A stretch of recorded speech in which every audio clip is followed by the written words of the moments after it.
بسم اللہ الرحمن الرحیم۔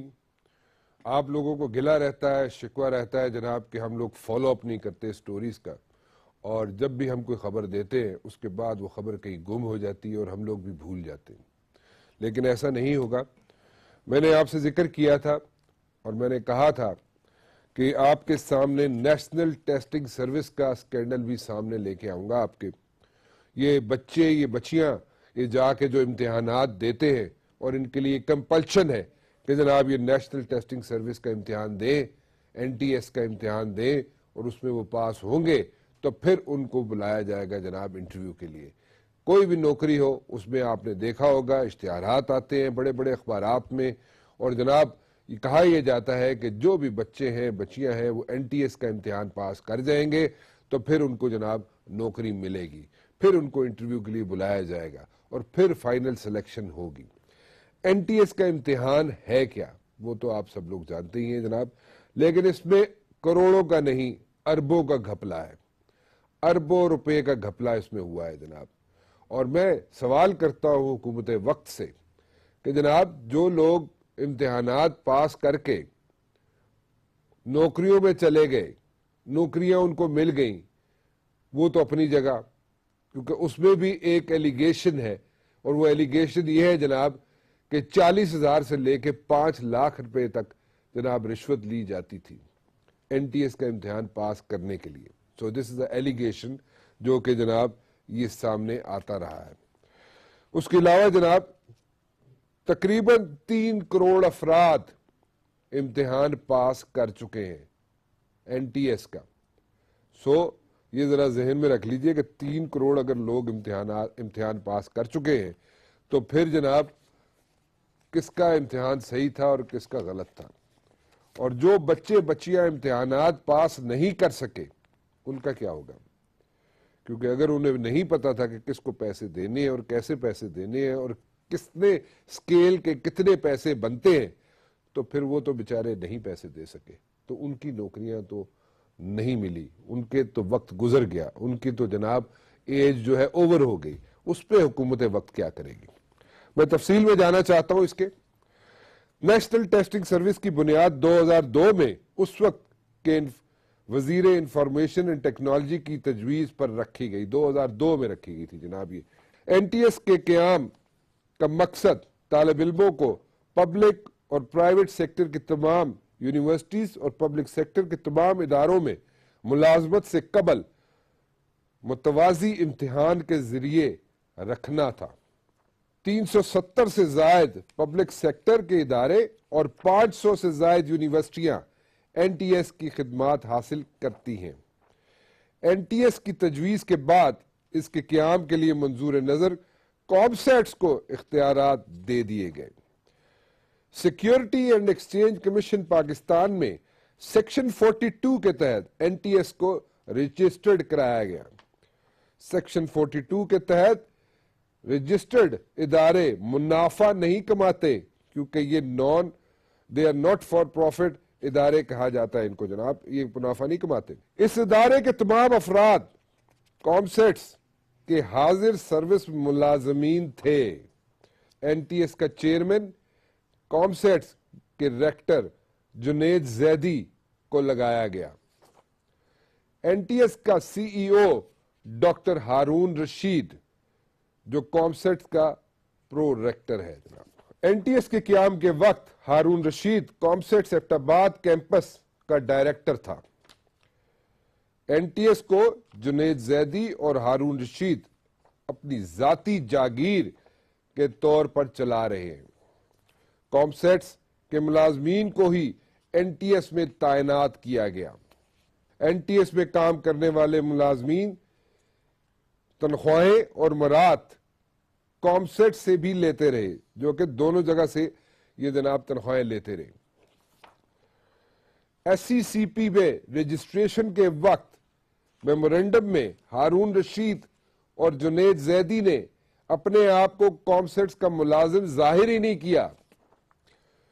NTS کی آمدن اور اخراجات تاحال ایک معمہ بنے ہوئے ہیں۔ سینٹ کے قائمہ کمیٹی میں ہارون رشید نے NTS کی آمدن 7 ارب روپے بتائی، یہ ذرا بڑا انٹرسٹنگ واقعہ ہے جی، ذرا اس کو ذرا ذہن میں رکھیے گا کہ جناب سینٹ کی قائمہ کمیٹی میں ہارون رشید جاتا ہے اور این ٹی ایس کی آمدن بتاتا ہے 7 ارب روپے۔ سینٹ کی قائمہ کمیٹی کی تحقیقات کے بعد این ٹی ایس میں کرپشن کے چونکا دینے والے انکشافات ہوتے ہیں جی۔ تحقیقات کے بعد نجی بینک کے ایک اکاؤنٹ میں 30 کروڑ روپے کا سراغ لگایا، جس سے منافع لیا جا رہا تھا، اس کو جناب فکس کیا ہوا تھا، اس پہ منافع بھی لیا جا رہا تھا۔ سینٹ کی قائمہ کمیٹی نے سرکاری ادارہ ہوتے ہوئے نجی بینک میں اکاؤنٹ کھولنے کا اعتراض کیا۔ این ٹی ایس کے اکاؤنٹ میں مزید 60 کروڑ روپے پائے گئے، جناب پہلے 7 پھر 60۔ اچھا، بار بار پوچھنے پر بھی جنید زیدی آمدن کا ذریعہ نہ بتا سکے جناب، کہ کہاں سے پیسے آ رہے ہیں نہیں پتا جی۔ جنید زیدی صاحب کہتے پتہ نہیں جی۔ 2012 میں آمدن 20 کروڑ تھی، جبکہ 2014 میں وہ آمدن 1.25 ارب تک جا پہنچی جناب، 1.25 ارب پہ پہنچ گئی جناب 2012 سے 2014۔ یہ ذرا ذہن میں رکھ لیں کہ 2014 میں 2012 میں آمدن تھی 20 کروڑ، اور جبکہ 2014 میں آمدن جو ہے وہ پہنچ جاتی ہے 1.25 ارب روپے پہ جی، جس پر قائمہ کمیٹی کی جانب سے اچانک اضافے کی وجوہات دریافت کی گئی۔ انہوں نے پوچھا جی یہ پیسے کتھوں آ گئے جناب، یہ اتنے پیسے کہاں سے آ گئے، 1.25 ارب روپیہ کہاں سے آ گیا؟ قائمہ کمیٹی نے پوچھا۔ آمدن پر کئی گنا زیادہ اضافے پر بھی کوئی تسلی بخش جواب نہیں مل سکا۔ اگست 2015 میں ہونے والی قائمہ کمیٹی کے اجلاس میں وزیر سائنس اینڈ ٹیکنالوجی کے بیان نے سب کو چونکا دیا۔ ایک نیا جناب یہاں پہ مسئلہ کھڑا ہو گیا کہ وزیر صاحب کیا کہہ رہے ہیں جی۔ وزیر صاحب کہتے ہیں جناب، یہ بات ہو رہی ہے 2015 کے اگست کی جی۔ وزیر صاحب کہتے ہیں جناب کہ وزیر سائنس اینڈ ٹیکنالوجی نے کہا جناب کہ مجھے یہ علم ہی نہیں تھا کہ این ٹی ایس ان کی وزارت کے ماتحت ہے۔ وزیر کو ہی نہیں پتا کہ جناب یہ این ٹی ایس ان کے ماتحت ہے بھی یا نہیں ہے جناب۔ 12-13 سال بعد minister of science and technology کہہ رہے ہیں جناب 12-13 سال گزر گئے۔ اچھا، 12-13 سال کے بعد minister of science and technology 2015 میں اگست 2015 میں قائمہ کمیٹی کے سامنے کہتے ہیں جناب کہ مجھے تو پتہ ہی نہیں ہے کہ این ٹی ایس جو ہے میرے انڈر آتا ہے۔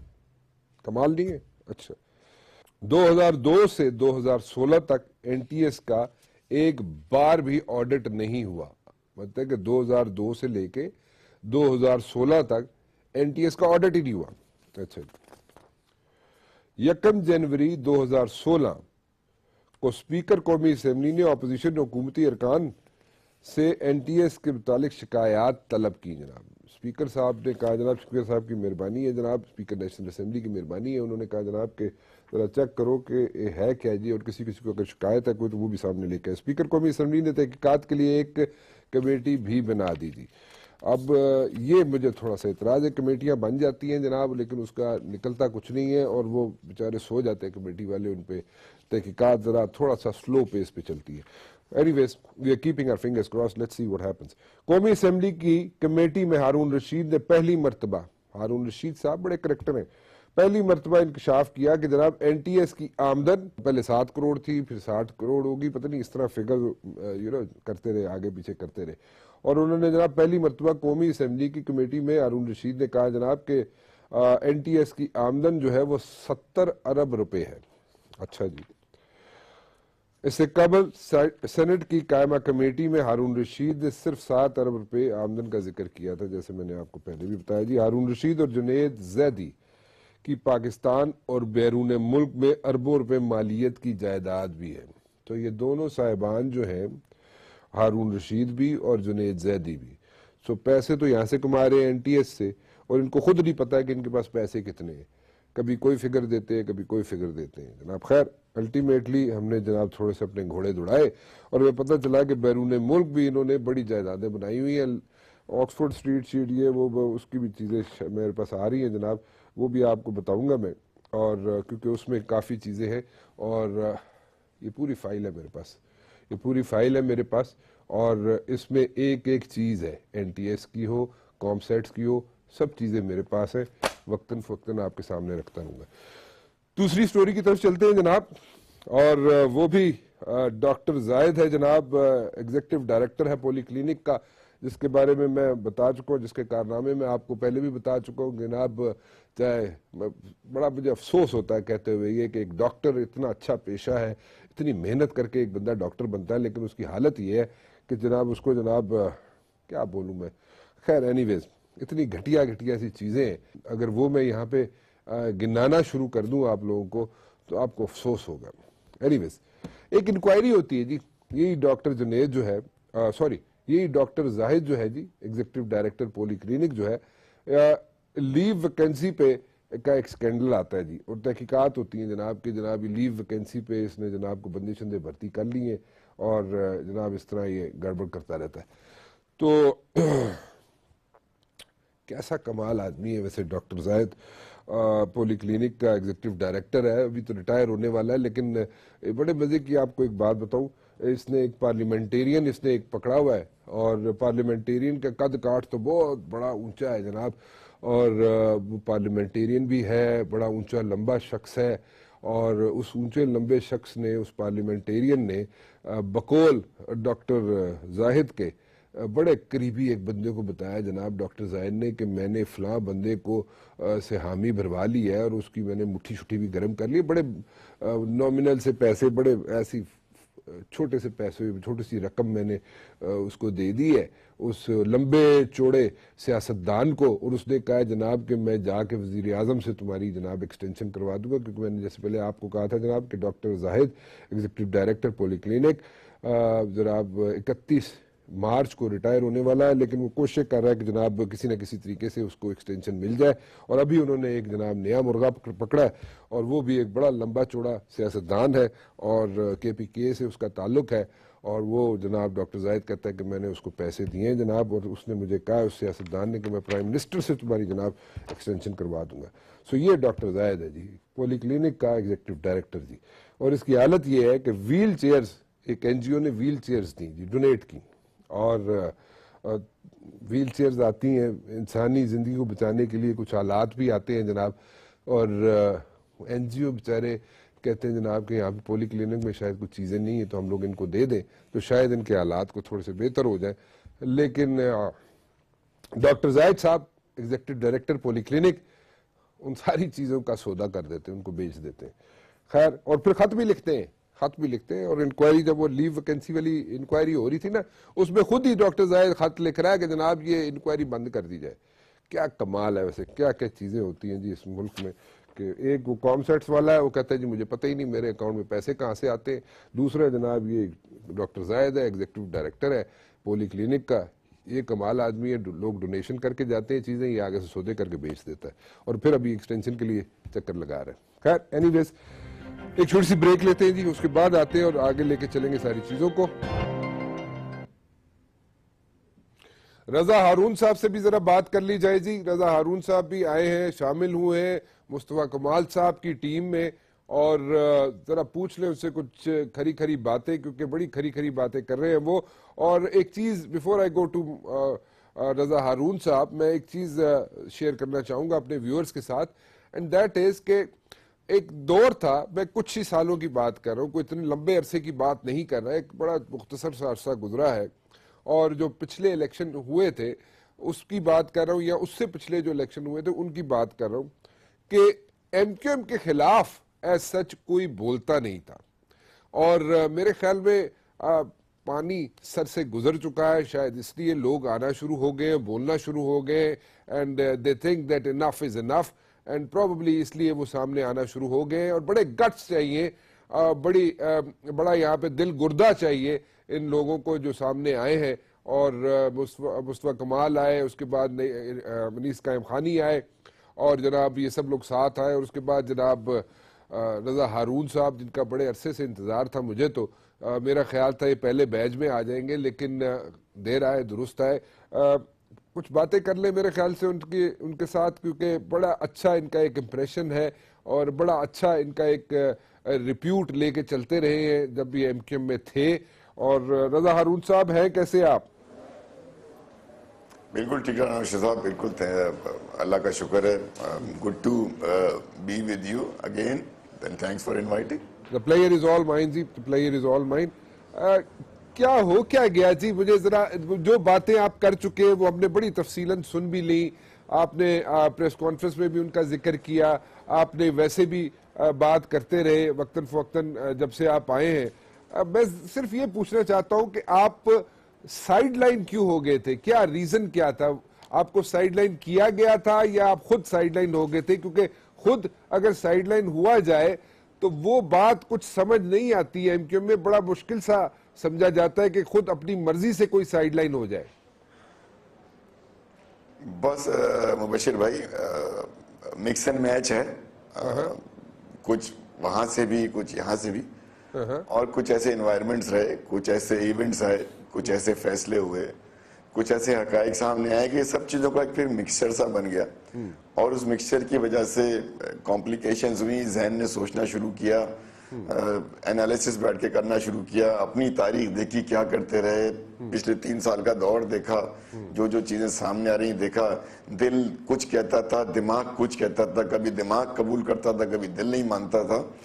تو ایک وقت وہ ایسا آیا ریسنٹلی کہ دل اور دماغ نے ایک بات کرنا شروع کر دی کہ نہیں یار آپ کو اس کو چھوڑ دینا چاہیے، آپ کو اس کے ساتھ اب اٹیچ نہیں رہنا چاہیے، کیونکہ اب آپ ذہنی طور پر اور دل کے طور پر اب آپ ان کے ساتھ نہیں ہو، تو پھر یہ منافقت ہو جاتی ہے کہ پھر بھی آدمی کسی طرح کی اٹیچمنٹ رکھے۔ تو جب یہ سٹیج آیا مبشر بھائی تو بہت ساری باتیں ہیں، ایک لمبی طویل ہے، تو پھر ہم نے فیصلہ کیا کہ نہیں یار پھر اب ودن رہ کر شاید اب ہم جو ہے وہ منافقت کریں گے، اس لیے میں نے کم از کم اس فیصلے کو پھر کیا کہ نہیں، نو مور، انف از انف، چھوڑ دیا جائے اور دوسرا رستہ اپنایا جائے، نئی راہیں دیکھی جائیں، نئے رستے دیکھے جائیں۔ رضا ہارون صاحب، ذرا مشکل لگتا ہے کہ جناب کوئی بندہ خود چھوڑ جائے ایم کیو ایم کو، کیونکہ جو امپریشن ہے اور جو پرسیپشن ہے وہ یہ ہے کہ خود بندہ کوئی چھوڑ کے نہیں جا سکتا ایم کیو ایم کو، اور نہ اس کو چھوڑنے دیا جاتا ہے، کیونکہ اس کے پاس اتنے راز ہوتے ہیں، اس نے اتنا کچھ دیکھا ہوتا ہے، اور مطلب اس کے پاس is a witness to almost everything, so وہ اس کو خود جانے نہیں دیا جاتا۔ آپ نے بڑی ہمت کی اور واپس بھی آئے تو بڑی ہمت کی آپ نے، لیکن جانے کی ہمت کیسے ہو گئی بتائیں کہ یہ ذرا تھوڑا سا ایکسپلین کریں گے آپ؟ بعض اوقات مبشر بھائی ایسا ہوتا ہے کہ یہ جو ڈر اور خوف کی کیفیت ہے نا، وہ اللہ تعالیٰ دل سے نکال دیتا ہے۔ جب وہ ڈر اور خوف کی کیفیت آپ کے دل سے نکل جاتی ہے اور پھر کوئی ایک ایونٹ یا کوئی ایک ہیپننگ ایسی ہوتی ہے جس کو دیکھ کر آپ کا بھی ٹریگر آن ہو جاتا ہے۔ مثال کے طور پہ 3 مارچ کو انیس قائم خانی صاحب نے اور مصطفیٰ کمال صاحب نے پریس کانفرنس کی، اور انہوں نے جس طریقے سے حقائق بیان کیے، جس طریقے سے انہوں نے لوگوں کو مخاطب کیا، فیصلے شاید میرے ذہن اور دل میں بھی ہو چکے تھے، لیکن اس روز کے بعد میں نے کہا کہ نہیں یار، دس از دا رائٹ ٹائم۔ اگر یہ اتنی بہادری، پھر بہادری سے بہادری، بے خوفی سے بے خوفی، ہمت سے ہمت جنم لیتی، تو اسی میرے خیال میں وہی افیکٹ ہوا ہے جس نے مجھے بھی اس بات پر راضی کر لیا کہ اب میں بھی اس کو فیصلہ کر کے چلوں اور جا کے ان کا ہاتھ بٹاؤں، ان کے ہاتھ مضبوط کروں، ان کے کاموں میں ان کے ساتھ اٹیچ ہوں۔ تو اٹ واز رادر سمپل کہ بعض اوقات یہ بعض چیزیں بڑی سمپلسٹی کے ساتھ بھی ہو جاتی ہیں، اس کے پیچھے بہت زیادہ کمپلیکسٹی نہیں ہوتی۔ اچھا ایک چیز سمجھائیں مجھے، جہاں پہ ذکر آتا ہے فاروق ستار صاحب کا، آپ کے پرانے کولیگ ہیں، آپ نے اتنے برس ان کے ساتھ کام کیا، اور جہاں پہ نام آتا ہے فاروق ستار صاحب کا، یا فاروق ستار صاحب کبھی اگر تھوڑے سے کریٹیکل بھی ہو جاتے ہیں آپ لوگوں پہ، آپ لوگوں کے ساتھ، اور تھوڑا سا ان کا ایٹیچیوڈ تھوڑا سا کرخت ہوتا ہے، زیادہ ان کا بھی نہیں ہوتا کرخت آپ لوگوں کے ساتھ، وہ تو یہی کہتے ہیں کہ آپ لوگوں کو اللہ تعالیٰ ہدایت دے، آپ لوگ بچے ہیں and things like that، لیکن آپ لوگ ان کے لیے بڑا سافٹ کارنر رکھتے ہیں فاروق ستار صاحب کے لیے۔ what exactly is the reason؟ یہ تو نہیں ہے چکر کہ آپ فاروق ستار صاحب پہ تھوڑا سا ہلکا ہاتھ اس لیے رکھ رہے ہیں کہ آپ کو شاید امید ہے کہ فاروق ستار صاحب بھی آپ کو کبھی جوائن کر لیں گے، یا there are other reasons he? Very simple reason ہے کہ نا بعض چیزوں کی مشیر بھائی بڑی سمپل ایکسپلینیشنز ہوتی ہیں۔ فاروق ستار بھائی in his personality is a very polite person, بہت ہی پولائٹ آدمی ہے، بڑے ہمبل آدمی ہیں، اور بڑے نالجیبل آدمی ہیں، بڑی نالج ہے ان کی، بڑا تجربہ ہے ان کے پاس، اور جو ان سے روز ملتے رہتے ہیں, جن کے ساتھ ان کا انٹریکشن رہتا ہے, وہ ان کی عادات, اطوار, زبان, کلام سب جانتے ہیں, اور ہم ان لوگوں میں سے ہیں جن کے ساتھ بہت عرصہ رہے ہیں, کام کیا ہے ساتھ. تو جو باتیں وہ خود کہہ رہے ہوتے ہیں وہ ہم بڑی آسانی سے سمجھ لیتے ہیں کہ بھئی یہ فاروق ستار بھائی کر رہے ہیں. جب وہ سخت باتیں کرنے لگتے ہیں اور کوئی سخت بات کرتے ہیں تو ہمیں پتا ہوتا ہے یہ فاروق ستار بھائی کے تو یہ جملے ہی نہیں ہو سکتے, اور فاروق ستار بھائی تو اس طرح گفتگو نہیں کرتے, یہ ہمارا وہم ہوتا ہے, گمان ہوتا ہے کہ ویسے نہیں کر سکتے. اس چیز کا ہمیں خیال رہتا ہے. اور فاروق ستار بھائی کو اسی لیے, چونکہ وہ ایک جنٹل مین آدمی ہیں, ایک پولائٹ آدمی ہیں, اور ہمیں پتہ ہے کہ بعض اوقات ان کو جو جملے ادا کرنے پڑتے ہیں وہ ان کے نہیں ہوتے, وہ ایک ان کی مجبوری ہوتی ہے ٹو سیٹسفائی سم ون, اور ان کا پھر اس وقت آڈینس بھی جو ہے نا وہ پورا میڈیا نہیں ہوتا, وہ کسی ایک فرد کے لیے یا دو فرد کے لیے وہ یہ باتیں کر رہے ہوتے ہیں اور دل سے کر بھی نہیں رہے ہوتے ہیں.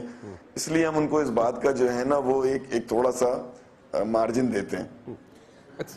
بڑی سچویشن میں ڈال دیا آپ نے, ایم کیو ایم والوں نے آپ کو سچویشن میں ڈال دیا ہے اور آپ نے ایم کیو ایم والوں کو سچویشن میں ڈال دیا ہے, کیونکہ جو سٹیٹمنٹس آ رہی ہوتی ہیں اپیرنٹلی اس میں آپ لوگوں کو بھی سمجھ آ جاتی ہے کہ کون سے چینل سے, کون سی فریکوینسی سے ایم کیو ایم کے لوگ بول رہے ہیں, اور میرے خیال میں پروبیبلی ان کو بھی سمجھ آ جاتی ہے کہ آپ لوگ کون سی فریکوینسی سے بول رہے ہیں.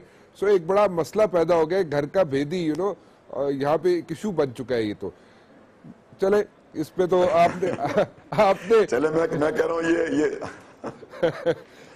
صحیح ہے, ٹھیک. لیکن آپ نے ایک کام تو کر دیا ویسے, مصطفیٰ کمال صاحب نے, آپ نے ایک کام کر دیا کہ یہاں پہ صفائی ستھرائی کراچی کی شروع ہو گئی. تھوڑا سا آگے چلوں گا. سرفراز مرچنٹ, ہاں کچھ کہنا چاہ رہے تھے آپ؟ نہیں, میں کہہ رہا تھا کہ صفائی ستھرائی اچھی بات ہے اور جلدی جلدی کرنی چاہیے. ان کو لوگوں نے ووٹ دیے ہیں, نو ڈاؤٹ, اور جلدی جلدی صفائی کریں, علاقوں کو صاف کریں. بہت کچرا ہے, بہت گندگی ہے. ہمیں علاقوں کو وزٹ کرنا ہے, وہ علاقے صاف ہو جائیں گے, صاف ستھرے ہوں گے تو ہمارا وزٹ بھی ہمیں جانا ہے وہاں. ہم کیسے اس گندگی میں جائیں گے؟ کوئی دنیا میں کوئی مہمان نہیں آتا اپنے گھر پہ کسی ملنے والے کے, اس لیے کہ وہاں گندگی اتنی ہے. تو یہ ایک اچھی بات ہوگی, ہمیں ملاقاتیں کرنی ہے, ہمیں میٹنگز کرنی ہے, ہمیں پبلک میں جانا بھی ہے, اس کے لیے صفائی بہت ضروری ہے.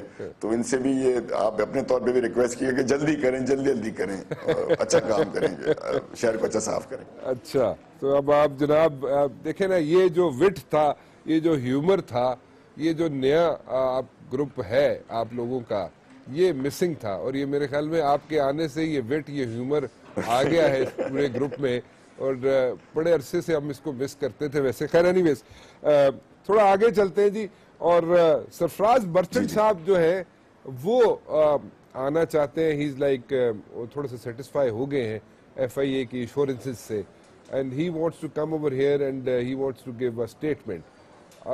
اس اسٹیٹمنٹ پہ کتنا وزن ہوگا اور اس اسٹیٹمنٹ سے کوئی فرق پڑے گا؟ مبشر بھائی, جو ایک پیج ہے اس کا جو میڈیا کے تھرو اور انٹرنیٹ اور سوشل میڈیا کے تھرو میں نے بھی پڑھا, اسپیشلی جو میٹروپولیٹن پولیس کے لیٹر اس پر ہے, اس کے آخری 3 پیراگراف تو بہت ہی الارمنگ اور بہت شاکنگ ہیں. ان کو پڑھنے کے بعد تو آپ کو بڑا یہ ہوتا ہے, اور اسی میں بہت کچھ لکھا ہوا ہے, اسی میں ان کی فائنڈنگز بھی لکھی ہیں, اسی میں انہوں نے کنفیشنز کا بھی ذکر کیا ہے, اسی میں انہوں نے فنڈنگز کا بھی ذکر کیا ہے. تو میں تو صرف یہ سوچتا ہوں, اور وہ میں نے مرچنٹ صاحب کو سنا بھی تھا کہ وہ کہہ رہے ہیں کہ ان کے پاس تو کافی چیزیں ہیں, تو اگر وہ خط ہی, اگر آپ اس خط کو اگر آپ دیکھیں اس ایک پیج کو مبشر بھائی, تو وہ اینڈ نہیں ہو رہا ہے, اس میں فل سٹاپ نہیں آیا آخری سینٹنس میں. اس کا مطلب ہے کہ اس کا کوئی سیکنڈ پیج بھی ہے, اس کا کوئی تھرڈ پیج بھی ہوگا. تو اگر پہلے پیج کے آخری 3 پیراگراف میں جہاں انہوں نے فرسٹ گیئر میں گاڑی ڈالی ہے اور فرسٹ گیئر میں ہم نے یہ چیزیں دیکھی ہیں, تو آپ سوچیں جب گاڑی سیکنڈ گیئر میں جائے گی سیکنڈ پیج پہ تو وہاں کیا لکھا ہوا ہوگا, اور جب گاڑی تھرڈ گیئر میں جائے گی تھرڈ پیج پہ تو وہاں کیا لکھا ہوا ہوگا. تو میرے خیال میں مرچنٹ صاحب جو بات کر رہے ہیں وہ ظاہر ہے اس فرسٹ پیج کے حوالے سے تو نہیں کر رہے ہوں گے, کیونکہ وہ تو پبلک نالج میں آ گیا ہے. تو واللہ عالم اور کیا کیا چیزیں ہیں, کیا کیا سبسٹینشیٹیو ایویڈنس, ڈاکیومنٹری ایویڈنس اس لیٹر کے ساتھ مرچنٹ صاحب کو دیا گیا تھا, جو وہ یہاں کے ڈسکس کریں گے. لیکن میں ایک بات کہتا ہوں اور ایک بات میں جانتا ہوں کہ نیشنل انٹرسٹ میں اور پاکستان کے انٹرسٹ میں اس انفارمیشن کا نہ صرف معلوم ہو جانا اور اس کو ایویڈنس سے کوریبریٹ ہونا, اور اس کے بعد اس پہ مزید جو انویسٹیگیشن ہونی ہے وہ ہونا انتہائی ضروری ہے پاکستان کی سالمیت کے لیے. تو جو بھی ادارے مرچنٹ صاحب کو جو انوائٹ کر رہے ہیں, یا ان کے, میں بھی کل بھی ان کے وہ دیکھ رہا تھا کہ تھوڑا سا بہت کنفیوژن تھا ان کے لیٹر کے اندر, وہ سب دور ہو کر ایک دفعہ ونس اینڈ فار آل جو بھی اس کی انویسٹیگیشن ہونی ہے, تحقیقات ہونی ہے, وہ ہوں ضرور, لیکن کوئی انجام, منطقی انجام بھی ہو, کوئی کنکلوژن بھی ہو, اس کی طرف بھی جانا بہت ضروری ہے. لیکن رضا صاحب ہوتا یہ ہے کہ ایلیگیشنز ہم نے بڑے عرصے سے دیکھا الطاف حسین پہ لگ رہے ہیں, اور بہت بہت بڑے بڑے ایلیگیشنز لگتے ہیں, اور لیکن ایسا کوئی چیز پروف نہیں ہو رہی. This time do you think کہ with Sarfaraz Merchant coming on the forefront, یہ کوئی آپ کے نظر میں کوئی چیز پروف ہو جائے گی, ایون اف دا ایف آئی اے کے علاوہ بھی کوئی لا انفورسمنٹ ایجنسیز جو ہے وہ بھی اگر چپ ان کر دے اپنے آپ کو بیچ میں اسٹیٹمنٹ کو لینے کے لیے, تو ڈو یو تھنک کہ سم تھنگ سبسٹینشل ول کم آؤٹ, یا پھر کوئی وہ کہتے ہیں نا ایک وہ زبان یوز کی جاتی ہے کہ جناب کے ایک کارڈ, ایک ترک کا پتہ رکھ لیا جاتا ہے اپنے پاس, اور جناب اس کے ساتھ ایم کیو ایم کے ساتھ ڈیل کرنے کے لیے وہ رکھ لیا جائے گا, اور پھر کوئی ایوری تھنگ ول بی ہانکی ڈوری. دیکھیں مبشر بھائی, ایک بات بڑی امپورٹنٹ ہے نا کہ یہ لیٹر میٹروپولیٹن پولیس کا ہے, اور جیسا مرچنٹ صاحب نے اپنے انٹرویو میں بتایا کہ یہ پری انٹرویو کوئی ان کو سمری وغیرہ دی جاتی تھی, اس سمری کی فائنڈنگ ہے. اب میں برطانیہ میں کام کر چکا ہوں, میں ان کے کام کے انداز کو جانتا ہوں, اور آپ بھی جانتے ہیں مبشر بھائی کہ وہ پین ٹو پیپر کبھی بھی نہیں کرتے جب تک کہ وہ بہت زیادہ کانفیڈنٹ نہ ہوں اس انفارمیشن کی, ورنہ وہ کبھی پین ٹو پیپر نہیں کرتے, کیونکہ وہاں سو کرنے کا قانون ہے. وہاں آپ کسی کے لیے ایسے ہی کچھ لائن نہیں لکھ سکتے.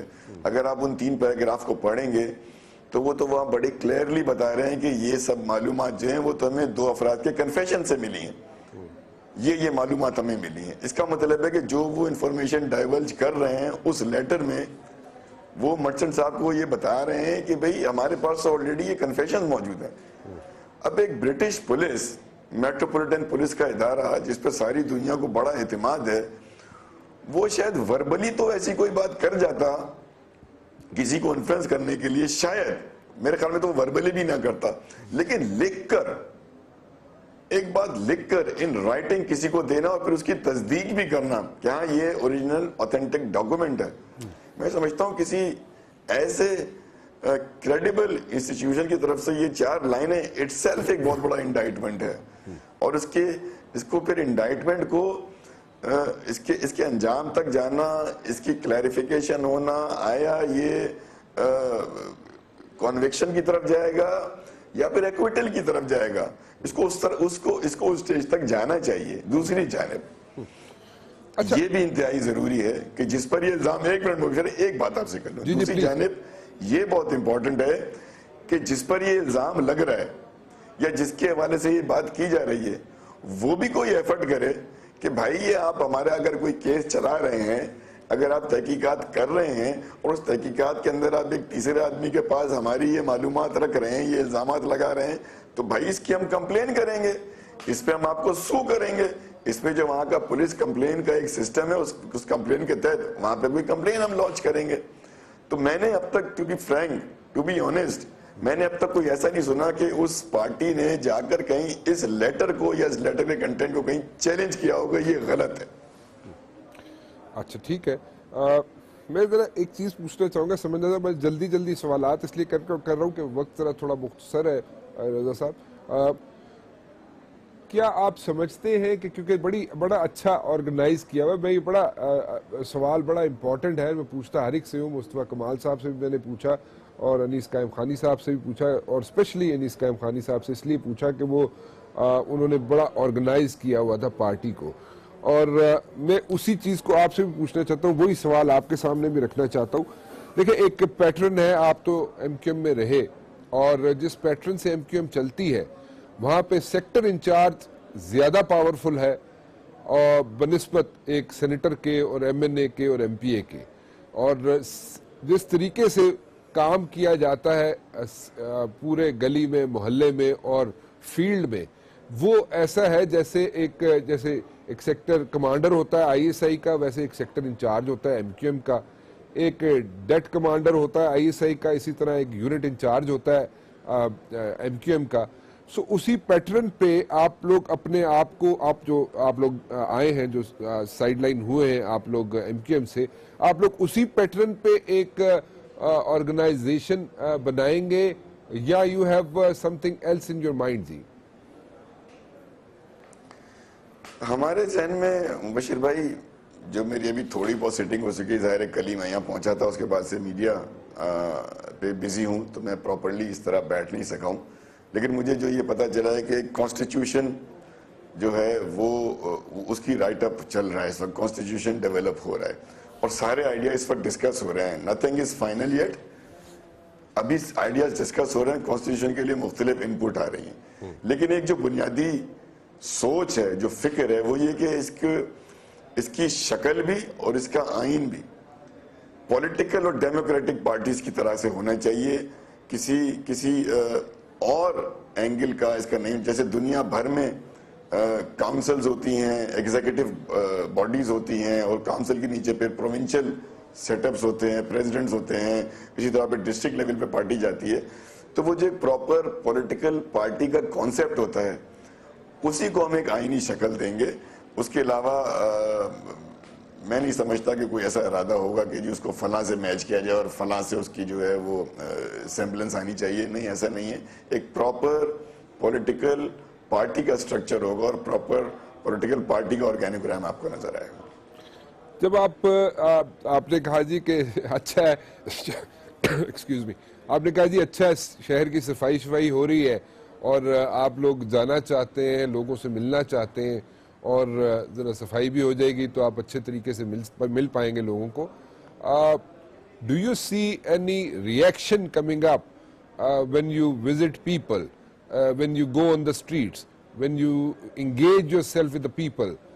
کوئی ریئیکشن آپ کو ایکسپیکٹ کر رہے ہیں آپ، یا کوئی کیا ذہن میں کیا چیز ہے؟ کیونکہ ہو سکتا ہے ایم کیو کے ڈائی ہارڈ جو لوگ ہیں وہ کوئی ریئیکشن شو کریں. کوئی ایسا کوئی ذہن میں آپ کے آتی ہے بات یا نہیں؟ دیکھیں مبشر بھائی، ابھی اگر آپ یہاں آئیں گے تو آپ دیکھیں گے کہ یہاں اس وقت سینکڑوں لوگ جو ہیں وہ گھر کے باہر بھی بیٹھے ہوئے ہیں، گھر کے اندر بھی بیٹھے ہوئے. یہ گھر چھوٹا پڑ گیا، اور یہ وہ لوگ ہیں جن کو انویٹیشن نہیں جا رہی ہے، جو روزانہ میڈیا دیکھ رہے ہیں یا پریس کانفرنسز سن رہے ہیں، اور آپ لوگ کے تھرو ان تک ہمارا میسج جا رہا ہے. تو وہ صرف ابھی اس کو دیکھ کر اپنی سپورٹ کا اظہار کرنے کے لیے یہاں آ رہے ہیں، جس میں عورتیں بھی ہیں، بچے بھی ہیں، بزرگ بھی ہیں، نوجوانوں کی ایک بہت بڑی تعداد ہے، اسٹوڈنٹس آ رہے ہیں. آج ہم سے لائرز کا ایک وفد جو ہے وہ ملاقات کر کے گیا ہے، اس سے پہلے ڈاکٹرز آئے تھے. تو ابھی تو یہ وہ کنیکشن ہے جس کے لیے ہم باہر نہیں نکلے. ابھی پھر جب ہم باہر نکلیں گے اور لوگوں سے جا کر ملیں گے تو وہاں یقیناً اس بات کا تو ہر ایک کے لیے رہتا ہے کہ کوئی نہ کوئی کھڑا ہو کر آپ سے ایک ایسا سوال ضرور کرے گا جو شاید اس کا انداز ٹھیک نہ ہو، یا شاید وہ ایک سامنے والے کے پوائنٹ آف ویو سے بات کرنا چاہے. تو everybody is welcome to ask a question, to criticise. And let's, میرا تو یہ ہے کہ آئیے، ان سے بھی میری یہ بات ہے جو پاکستان کے عوام ہیں، یا اسپیشلی کراچی کے حوالے سے آپ نے سوال کیا کہ جی ٹھیک ہے، اختلافات رکھنا، اختلاف رائے رکھنا، یہ ڈیموکریسی ہے. ایک اختلاف رائے رکھتے ہوئے ایک اپنا پلیٹ فارم بنانا، یہ کانسٹیٹیوشنل ڈیموکریٹک رائٹ ہے. اس کو ہم ایکسرسائز کر رہے ہیں. آپ کا ایک اوپینین ہو سکتا ہے، اس کی رسپیکٹ ہے. ہمارا ایک اوپینین ہے، آپ اس کی رسپیکٹ کریں. ہم اپنے اس اوپینین کو لے کر، یہ ہمارا پولیٹیکل ڈیموکریٹک کانسٹیٹیوشنل رائٹ ہے کہ ہم عوام کے پاس جائیں. یہ ہمیں پاکستان کا آئین حق دیتا ہے. ہم اپنا وہ رائٹ ایکسرسائز کرنے جا رہے ہیں. کوئی غیر قانونی کام کرنے نہیں جا رہے، غیر آئینی کام نہیں کرنا چاہ رہے. آپ ہمیں نہیں سننا چاہتے، دیٹس یور رائٹ، آپ نہ سنیں. آپ ہم سے اختلاف رکھتے ہوئے سوالات کرنا چاہتے ہیں، you are welcome to come in, ہم سے بات کریں، ہم سے بحث کریں، ہمیں کنونس کریں یا ہم سے کنونس ہو جائیں. یہ بھی آپ کو رائٹ ہے.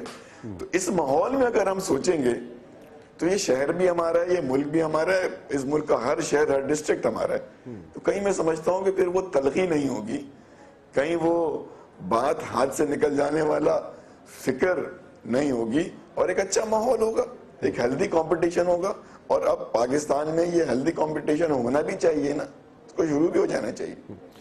اچھا, اگر کوئی سیٹیں خالی ہوتی ہیں, کوئی ایم پی ایس جیسے ریزائن کر کے آئے, ڈاکٹر صاحب ریزائن کریں گے اور اس طرح سیٹیں خالی ہوں گی, کل کو اگر ان سیٹس پہ اور لوگ جو آپ کے پاس آنا چاہیں وہ آتے ہیں آپ کے پاس, تو اگر جو سیٹیں خالی ہونے جاتی ہیں, چاہے وہ سندھ اسمبلی میں ہو, چاہے وہ نیشنل اسمبلی میں ہو, چاہے اپر ہاؤس میں ہو, تو ان الیکشنز پہ آپ لوگ کیا تیار ہیں, الیکشن لڑ پائیں گے؟ نہیں, میرے خیال میں اس کا جو صحیح جواب ہے وہ یہ ہے کہ ابھی تو ہم تیار ہو رہے ہیں اپنی پارٹی کو آرگنائز کرنے کے لیے. ابھی تو ہم تیار ہو رہے ہیں پارٹی کا آئین کنسٹرکٹ کرنے کے لیے. پھر ہمارا نیکسٹ سٹیپ ہوگا اپنی آرگنائزیشن کی طرف جانا, تنظیم سازی کرنا, پھر ہوگا عوام تک اپنا میسج پہنچانا, پھر ہوگا ایک بڑی پبلک کارنر میٹنگ یا ایک بڑا جلسہ آرگنائز کرنا.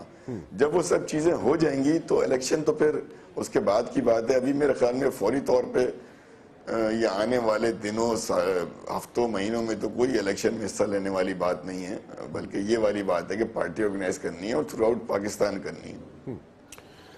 ایک آخری چیز, بڑے ٹپیکل سا کویسچن ہے, لیکن میں چاہوں گا کہ اس کا جواب اگر آپ دے ہی دیں تو اچھا ہوگا. اور کیا آپ کی پارٹی کا نام پاکستان قومی موومنٹ ہوگا؟ مبشر بھائی, ٹو بی آنیسٹ, پارٹی کا کوئی نام نہ تو فائنل ہوا ہے ابھی, نہ ابھی کوئی ہم نے بیٹھ کر ایسا کوئی ڈسکشن کیا ہے. بہت سارے نام پروپوز ہوئے ہیں, لوگوں نے سجیسٹ کیے ہیں, اور ان کی ایک لسٹ بن رہی ہے اور وہ شارٹ لسٹ ہو رہی ہے. جب وہ شارٹ لسٹ ہو جائے گی تو پھر اس کے اوپر بیٹھیں گے اور اس پہ بیٹھ کر دیکھیں گے کون سا نام جو ہے وہ بہتر لگتا ہے. پھر عوام سے دوبارہ رائے مانگیں گے کہ بھئی یہ 3, 4, 5 نام جو ہیں وہ شارٹ لسٹ ہو رہے ہیں, اس میں سے کوئی ایک نام ہمیں سیلیکٹ کرنا ہے, تو وہ بھی انشاءاللہ عوام سے رائے مانگیں گے. آخری چیز, رشید گوڈیل صاحب آپ کو کب جوائن کریں گے؟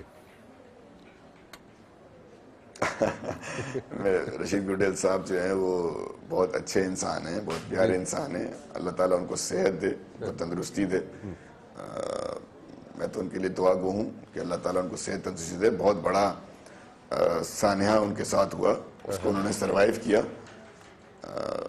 لانگ لیو رشید گوڈیل بھائی, اللہ آپ کو خوش رکھے. لیکن جواب نہیں دیا آپ نے مجھے. نہیں دیکھیں نا, یہ تو اس کا جواب تو رشید گوڈیل بھائی دیں گے یا کوئی اور بھائی دیں گے.